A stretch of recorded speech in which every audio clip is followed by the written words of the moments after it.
All right, we're going to get started. Hi, everyone. I'm Sandy Schussel. Let's get into it if we can. Let me tell you what we're not doing here, what this is not for. There you go. It's not another training for people that are just starting out or struggling to get to six figures because there are lots of gurus out there that teach that. What we will be talking about is what happens, and this is industry wide, after you've reached that six-figure level. And there comes a point where growth slows down significantly, where everything that you're doing, that you learn to do, that you know to do, gets you back pretty much to where you were last year, 5%, 10%. You're not growing. Sometimes it's less, sometimes it's more. Some people in that situation, advisors in that situation, both in insurance and investments, try putting in longer hours to fix it, but it doesn't get fixed that way. Many start chasing shiny objects. They're jumping from outdated tactic to outdated tactic and still not seeing growth accelerate. Does any of this sound like what's happening to you right now? If it is, put a yes. If it's not, tell me what is happening to you. Let's talk about why it happens. And I want to tell you, it's not your fault. If we look at industry wide, this happens sometimes, many times to any advisor. And the typical one looks something like this, where you're starting at, below $60,000 gross income from all sources in a year, and you manage to get yourself up past 150, maybe to 175. Sometimes it's more, sometimes it's less, and it levels off. And so after your fifth year of practice, it could be earlier, it could be later, but this is kind of an average from the industry. It levels off and you're stuck on this plateau. Now, the research shows that there are lots of reasons for this, but the top five that keep showing up is number one, the reason I'm on a plateau is that I'm relying too heavily on unsolicited referrals from existing clients. Now, that means two things. One is that I'm not asking for referrals. I don't have a method to get introductions from people. And two is whether or not I'm doing that, I'm waiting until a client actually gives me an unsolicited referral. And I'm not doing anything else, or whatever else I'm doing is not making a significant difference. So that's one of the things that research shows. The second is that they don't have a clear niche, and we're going to be talking about niches because in this market at this time, you can't be everything to everyone. It doesn't work. It takes time, energy, and money, and it's exhausting, and there are better ways to do it. The third, according to the research, is that their time is consumed by low value tasks. That means I'm not hiring the help I need because I'm afraid to hire the help I need, or I've got help and I'm not delegating the work because I don't have help that can do it, or I think I can do it better, or I don't want to take the time to train people. And that's one of the things that gets you stuck on that plateau. A fourth reason is that you don't have scalable systems and you don't have team support. Now, there are 9 systems that you can put into place in your business so that you're working less on things that aren't important and spending more time with clients. And all of them require some team support. So having the right team to be able to scale is super important. A fifth reason is that, and this to me, I think is the biggest one, is mindset blocks and fears, fear of change, other fears that you may not even know are holding you back, but they're holding you back. And it's interesting that the research picked one of these because this is an area where I do a lot of work in. So we know what happens, we know why it happens. And the question for you, the first of the two most important questions, is are you in this kind of situation and do you want to break through that wall? And give me a yes if you do, so I know that we're on the right track. Yeah, good. Absolutely. Yes. Yes. So important. Then, if you do want to break through that wall, the question becomes how you do it. So I want to ask your permission. I mean, I've got 25 plus years coaching and training financial and insurance professionals, but I'd like to just give you a little more background than just saying that so that you know where I'm coming from in this discussion. Would it be okay for me to go ahead? Tell me yes if it's okay, and if at least one of you wants me to, I will. There you go, of course. All right.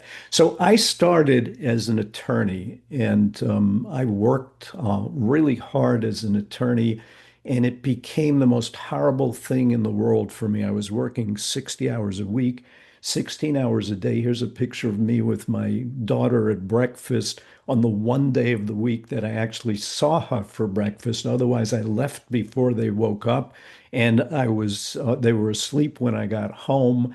And the stress of dealing with arrogant attorneys and unhappy litigants and judges who forgot what it was like to live in that world gave me a health issue that was noticeable and that I was ignoring because, hey, there's no time to go to a doctor. And finally, on December 31st, I was taking my daughters to visit their old babysitter after having moved earlier in the year. And we got into this accident. It was a freak accident, and we all walked away. So I said, well, if we survive this, then whatever the health problem is can't be that bad. I don't say things like that anymore because I had colorectal cancer, I had surgery, I had chemo, I had radiation. I had a second surgery. I was disabled for a year. Unfortunately, I had disability insurance, but it didn't really cover much. So we ended up going bankrupt early the next year. And here's a picture of me at 112 pounds with my daughters at their piano recital. The next day, I was admitted to the hospital in pain, and 5 days later, I had a second surgery, and it took me almost a year to recover. And then I decided, well, wait, if I'm recovering, do I want to go back and be a lawyer since I was blaming it on that stress? And it's one of the reasons I do the work now, so you don't have that stress. And I decided to change careers. And the first thing I could think of was to get out and teach people about how to get clients, how to keep clients, how to motivate your employees, how to delegate to your employees, how to make your whole team work for your clients so that your clients are happy. And my business was doing seminars and trainings to motivate staff and provide service, things like that. And one of the companies I went to was a broker-dealer life insurance company called First Investors. And they said, look, we want you to join us. We want you to get licensed. So I got my 6, my 63, my 7, my 24. I got a 65 later on. I repeated the 7 and got a 66 and life and health licenses. And they sent me out both on my own meetings and on meetings with advisors all over the country. So I was working with somebody in Beaverton, Oregon, and somebody in Pittsburgh and Indianapolis and Buffalo. And I would see how advisors worked all over the world. And eventually my job was to help them do better. And I used a lot of the background I got as a lawyer about getting referrals and things like that to help them do that. And eventually I became the national sales training director for the company. They called it the University of First Investors. But it got me to work with the whole field of 1,000 advisors, helping them do better. One of the things I observed was that training worked great for about 3 weeks. and then they were right back where they started from. And so I started a coaching program. And interestingly enough, the people who said yes to one-on-one coaching were the top advisors, not the struggling ones. And it was just an oddity that I've noticed throughout my career now is that the people who are already successful and want to be more successful are the ones that ask for the help. And when the company sold in 2011, after having published two books, Become a Client Magnet, how you increase your referability with clients, and the High Diving Board, how to overcome your fears and live your dreams, because there's a lot of fears in this industry, but I had the one of the biggest, which was changing careers. And I decided to go out on my own and do coaching programs for financial and insurance professionals. And I have several programs to help them get more and better clients, to manage time and avoid distractions, which is huge, to create systems and learn how to really delegate and how to use the people that you have and use the systems and the technology that you have, and how to work less and earn much more. And getting into this part of the industry as a coach got me recognized in a lot of places. And I started writing for the MDRT blog and for Think Advisor and Insurance Portal, the Canadian publication. I started doing speaking and training in places like the Canadian Sales Congress, where I was talking in front of 700 people. The MDRT Academy invited me to do a program for them, so I was working for them. So I'm telling you all this so you understand that I know what you go through and I know what it needs, how it needs to be fixed. And so the question I asked before that I'm asking now is how do you break through? And what I'd like to do is to do this with a case study. And if that's okay, will you tell me, yeah, case study will work for you? So a typical case, I'm going to be talking about Ron, who has a broker dealer that doesn't allow him to do endorsements. So I've blacked out his information. But later, I'm going to play for you some of the people that worked with me that have broken the 500,000 and the $1 million mark. And you're going to see, from them just how this has worked for them. So Ron was an investment advisor representative with his broker dealer. He had, when he came to me, about 200 existing clients. He was grossing in the area of 225,000. Sometimes it was a little more, sometimes it was a little less, but he was definitely on a plateau. Some of that income came from assets under management of 14 million, which if that's your business, is not a particularly large amount. So it's not generating, a super amount of cash. He was working 45 to 50 hours a week. He was trying to service all his clients at the same time. He had been stuck in the same place for over 2 years and he wanted to grow, but nothing that he tried, all the traditional things that he tried weren't working. I'm going to go through them with you so you know the stuff that he tried. One of the things he did is he hired a company to set him up for dinner seminars. And you can see the plate lickers here because he got mostly plate lickers. And then he got a bill for $8,500 for the work that they did.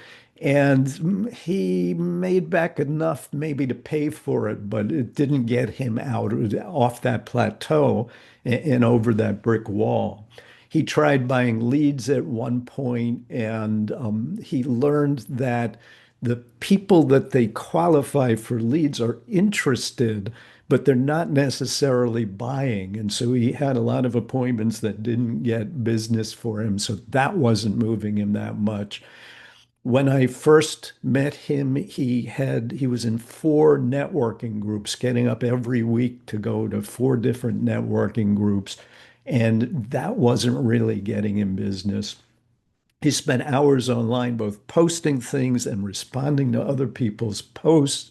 And it was kind of general. So wherever he was, whatever groups he joined, he'd try to post. He tried Facebook advertising, and that wasn't working for him. He paid $10,000 to work with someone who was a very successful advisor and try to copy everything that advisor did. But it's like taking the apple off somebody else's tree and pasting it on your own and expecting it to work the same. And it did not work the same. He got some boost from that, but uh, let's see. Wow, you're telling everything people asking me to do. Yeah. All right. Thank you. So basically, none of these things were working. And somebody who had been a client of mine said, you have to talk to Sandy. And we made an appointment to talk to one another. And even in the first conversation that I had with him, it occurred to me that Ron didn't need more information. He had tried everything. He knew all the things that he'd been told to do by other people. What he needed was what I called transformation. He needed to transform the way he saw himself in the industry. He needed to transform the way he worked with clients. He needed to transform the way he approached new business and in the way he marketed himself. So we started a program that I'm going to walk you through now. And we don't necessarily do these things in order, but we do all of these things. And the first one for him was mindset, how he's looking at himself, how he's looking at the world. And in our second or third conversation, Ron was complaining about this couple that he had heard about through his networking, one of his networking groups, that had an insurance need. And he was told they have a lot of money. And he actually reached out to them and made an appointment with them. And the day of the first appointment, they didn't show up, but they called the next day and they rescheduled. And then a week before the new date, they called up to move it a month away. And that was now the second time, the third time when he was almost there with them on the appointment. They called and they said they had a family emergency and scheduled a fourth appointment with him.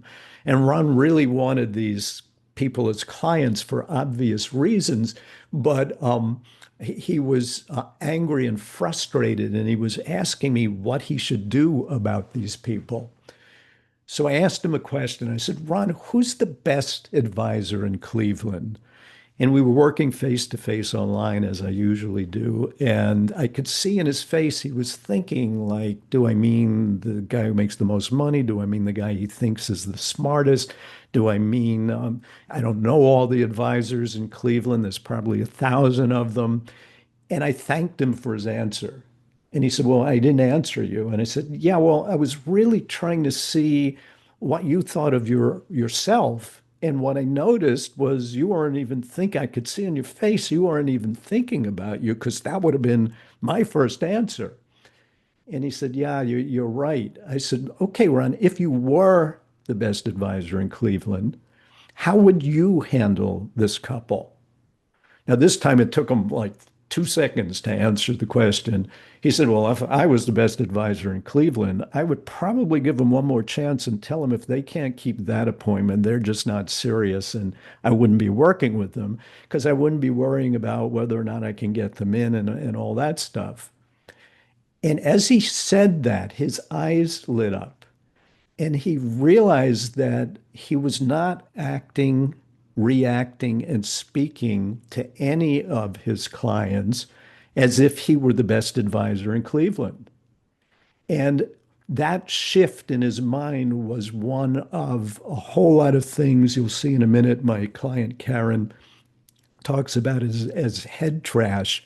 Clearing that and clearing a few other things completely changed the way he talked with clients, the way he acted with clients, and it resulted in him starting to move his business forward just from this step. So let me share with you Karen's comment on this. Karen is $1 million producer who doesn't have a compliance issue about talking about it. When I first met her, she and her partner were at around 700,000. And after we worked together, she moved to over 1 million. This year, her goal is 1.4 million. So let's go, Karen. My name is Karen McNabb, and I'm a CFP in the Virginia Beach, Virginia area. Sandy has been instrumental in my growth, in my practice, and in my career. So the first thing that we do is clear up the head trash. When you focus on the things that matter, you begin to grow. And it's a really powerful, it's a really wonderful thing. And I'm getting goosebumps as I'm talking to you about it because it's the best decision that I have done for myself in my career. My name is Karen. So that was the idea of changing your perception, changing the way you think. The second thing that we did with him is we looked at his top 20 clients. And the goal of this was to see what he was doing with them, how he got them, where they came from, whether or not he was giving them enough service, whether or not he was surprising them and delighting them and making them feel important. And one of the reasons this is such an important step is that there was a study done in 2022 by Julie Littlechild, who's a marketing expert in the industry. And she concluded that if you had a way to engage your clients, 98% of engaged clients referred at least once in the last 12 months. Now, imagine, if you would, and let me ask you this, if you had a if you had 19 of your clients give you one new client each for the year, would that change your practice any? There's a maybe not here, but tell me if it would. Yeah, of course it would. Yeah, yeah, that's absolutely true. So the big question was, what's an engaged client? And there were two things that she did the study in 2010. That's when I started researching this. Well, how do you know there's a satisfied client, there's an engaged client. What's the difference? And the difference came down to two areas that we talk a lot about. And it's important for you to know these because if you're going to do this on your own, you need to look at two things. Am I giving these clients world-class service?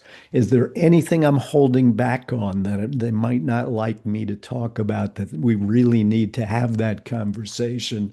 And am I noticing things like they've had term insurance too long and we should be talking about at least converting some of it? Things like that. Real service on the one side. The other side is, am I doing things that surprise and delight them so that they're talking to their friends and family members about some great experience or great gift that they got from me? And those people are saying, gee, I can't even get mine on the phone. Tell me about yours. Because we don't talk about our financial advisors or our life insurance agents unless we have a reason to do it. And so if you look at the top 20, and I have a form we use to break it down, we can see whether we're engaging those clients or not. And as soon as he started engaging them, he started to get more introductions to people. So here's Julia talking about that issue.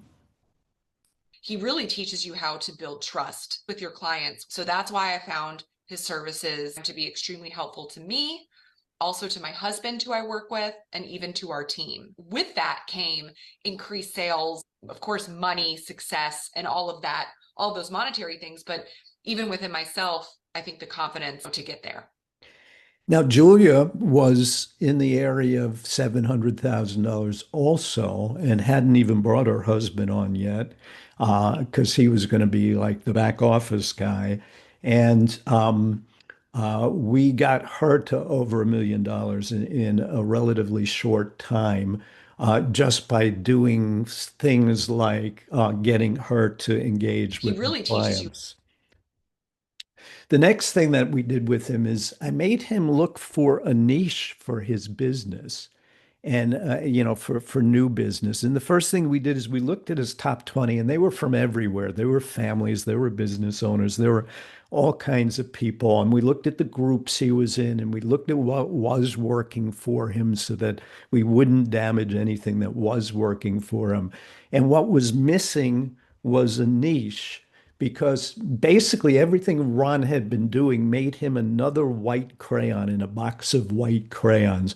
I talk about this in Become a Client Magnet, where if you're a 6-year-old and you get a box of crayons like that, you don't care which one you pull out because they're all the same. You want to be the red crayon in a specific box. So I made Ron start to think about, who do you want to have a niche with? And Ron had a problem choosing a niche because of the whole mix of people he had. Can anybody guess what niche he decided to call his own?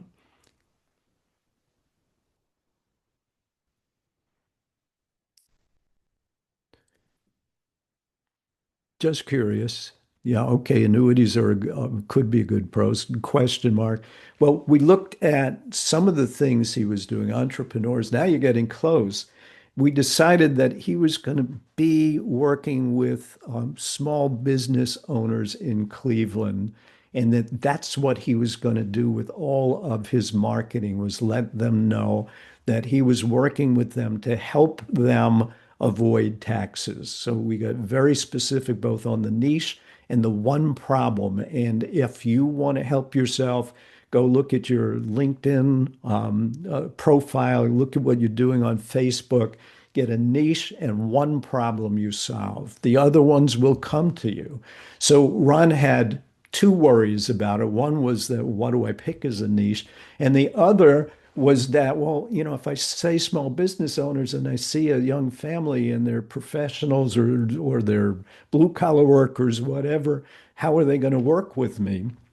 And I told them the story that's in the book about a woman that I challenged. She was a top producer, and I challenged her to tell people she worked with 60-plus-year-old women. And she went to an event where this 29-year-old guy was talking to her.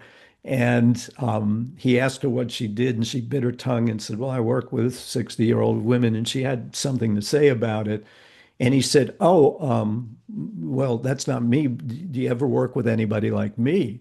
And she said to me, Sandy, I didn't know what to say. So I said, only if you're very serious, I'd work with you. And now I have an appointment with him. It works just the opposite of what Ron thought. Having a niche is just who you market to, not who you do business with. And when he understood that, we changed all of his marketing to show that that's what he was doing. The fourth thing we did was we crafted an explanation of services for that niche that included an easy way to get them to say yes. Now, this isn't an elevator speech. This is a way of talking to people where you tell them what you believe about their situation, and you tell them why you believe that about their situation. You tell them what you do as a result of that. So his might be, I believe that small business owners in Cleveland are paying way too much in taxes because they don't understand some of the things that you can do to reduce your taxes, and talked about why you believed it and what you did as a result, and the stories of people you've done it for, obviously without names, their results. And then it would be a question for him of saying, if you believe the same thing, let's sit down and talk, which is how easy it is to get a client if they believe what you believe. And if they don't believe, well, I like paying taxes. I think it's our civic duty to pay all the taxes they ask us to pay. Well, that's not going to be a client. So step five was to build a marketing plan around all of these. And that requires two things: all of your marketing being aimed at the very people that are your target, and all of your marketing being aimed at the people who serve them so that you can pick up clients from them. And what it does is it eliminates all the things he was doing that didn't involve small business owners. It saved him a ton of time. It gave him a lot of focus. And that's how he started to move from the 225,000 more or less up towards the $1 million. Now, step six is an important part of it because when you're scaling, you need a system and you need teams to support you. And it might be the hardest part of it. But what we try to do is make it easy and talk about existing systems and technology that he could use and the teams that and how to delegate to his teams and how to divide up their responsibilities. And Ron started to produce at that level. So he broke through and became $1 million producer. Now, Dan came to me at 100,000 and he just wanted to get to 200. Here's what happened with him. My name is Dan, and at first my goal with Sandy was to make $100,000. Eventually, we hit that goal. Practice got bigger. I'm on pace this year to make over a half a million, which is just crazy saying that out loud. All the fundamentals that I worked with Sandy are very important, and without those, I would not be where I am today. My name. So before I said, why listen to me? And the answer is, don't listen to me. I'm giving you examples of people that are real people that have done these 6 steps that I'm talking about and the results that they've gotten. And you could get the same results as these advisors. There's a lot that you're up against. And so I'm just going to give you a little outline and you tell me if this is part of your world. There are over 300,000 financial advisors in the US. And the fact of the matter is that there are over 900,000 people in the US who say they're life insurance agents and are licensed life insurance agents. That's a lot of competition out there. And if you can't distinguish yourself from them, you've got a strong uphill battle. Online and AI sales are growing at a rate of mostly online, greater than 23% a year. And in a study by Financial Planning Magazine, 4 out of 10 advisors are worried about AI instead of learning how to use it. And one of the things I talk about with my clients is how to use it to your advantage. But it's a concern and it's something that creates competition for you. Here's one. 57% of clients express dissatisfaction with their advisor. Now, this cuts both ways. That means that half of the people who already have advisors are not happy where they are and might want to come to you unless you're one of the people that they're dissatisfied with and they'll go somewhere else. And when you're working on engaging your best clients, you're not going to have the problem of dissatisfied clients.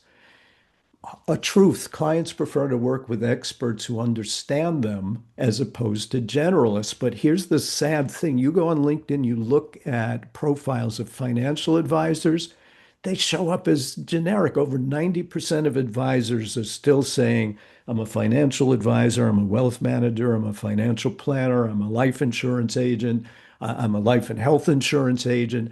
No distinction from the other white crayons in the box. You got to find a way to be the red crayon, or your marketing is going to take a huge amount of time, energy, and money with mediocre results. Over a quarter of advisors who are growing deal with inadequate, out of date systems, tech, and mostly employee issues. And employee issues are a big part of what's going to help you grow. And basically, advisors are trying all the tried and true methods, and they're not breaking through those plateaus the way they used to. Can I ask you to answer this? Do any of these sound like your brick wall? Do they all sound like your brick wall? Which ones sound like your brick wall, the thing that's holding you back?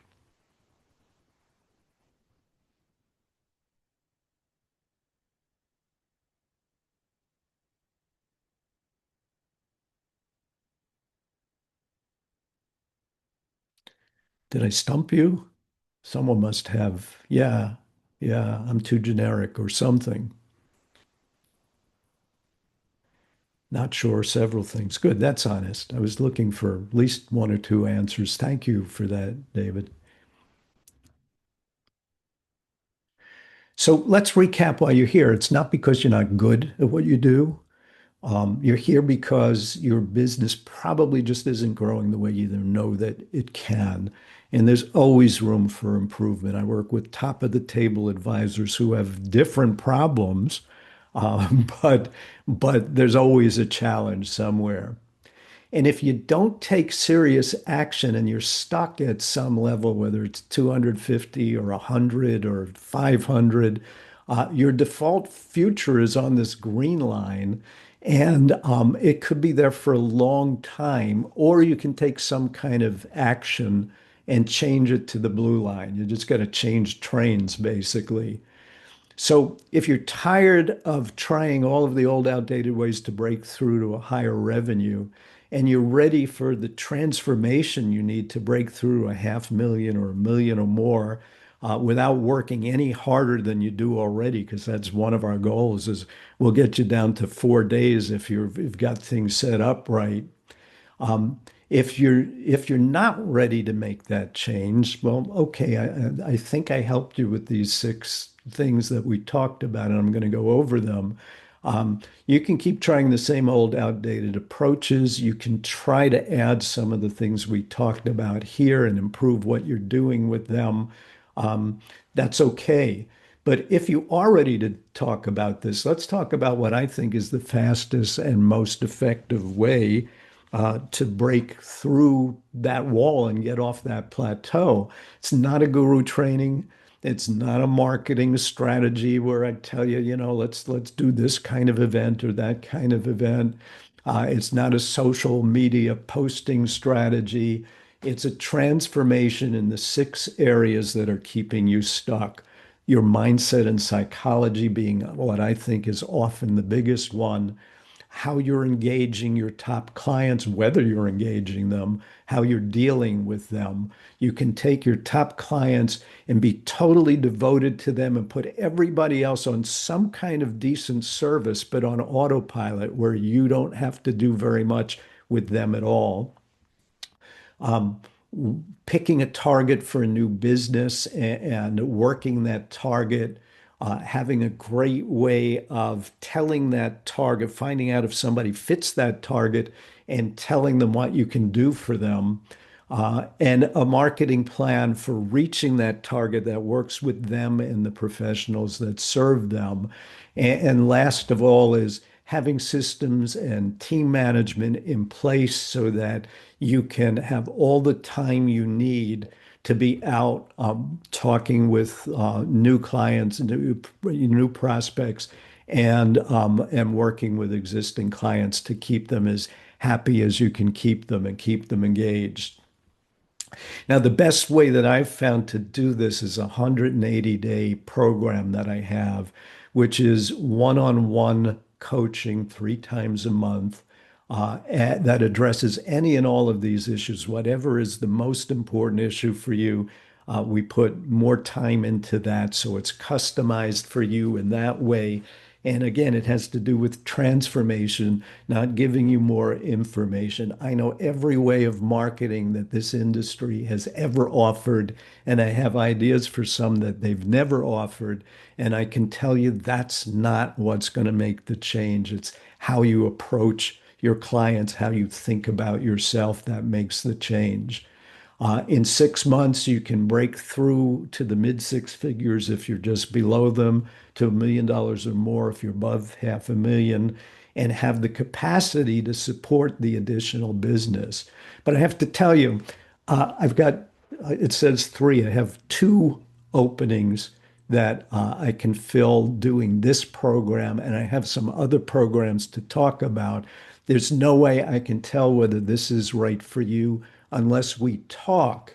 And so I have a business breakthrough conversation that doesn't cost you anything, and it's always worthwhile for me to do. We get you on my schedule. If you do it this week, I have some bonuses for you. You don't have to see me this week, but you have to get on the schedule this week. That means today, tomorrow, or Friday. And the way you get on my schedule is my calendar is sandyschussel.com/conversation. Just spell my name right and you'll get there. If you do that by Friday midnight, I'll also give you my group coaching videos on how you master client introductions so that they're easy and comfortable and you can get some immediate wins right off of that. I'll also give you all of my online materials that I sell, access to all of the online stuff, as long as you do it by the end of the day on Friday. Now, here's what's going to happen in the one big, beautiful business breakthrough conversation. We're going to create a crystal clear vision for what you see as your ultimate business success for the next 6 months, for the end of the quarter, for next year, for 5 years out, what you want your lifestyle to look like, what you'd like your business to provide for you. We're going to uncover at least one, if not more, of the challenges you didn't even know you had that are holding you back because we deny that our psychology has anything to do with it, and it has everything to do with it. Again, all you got to do is go to that link. Um, You'll be able to leave the session renewed, re-energized, inspired. Everybody walks out of that and says, wow, I'm glad I did it. And let me tell you what won't happen. I'll tell you that in a minute. One of the things that you'll see is, look, here's how Sandy works with you. And if this seems like something you want to do for the next 6 months, great. And if it doesn't, okay, then it's not what's right for you. And I'll give you the details of not just the business breakthrough coaching program, but any program that I think is right for you, but only if you want to hear about it. And this is what I won't do. I won't make you feel pressure to get into this or any program. I don't work that way. I discourage financial advisors from having that foot in the door mentality, where if I can just get my foot in the door, I can close them on something. I don't try to close you on anything.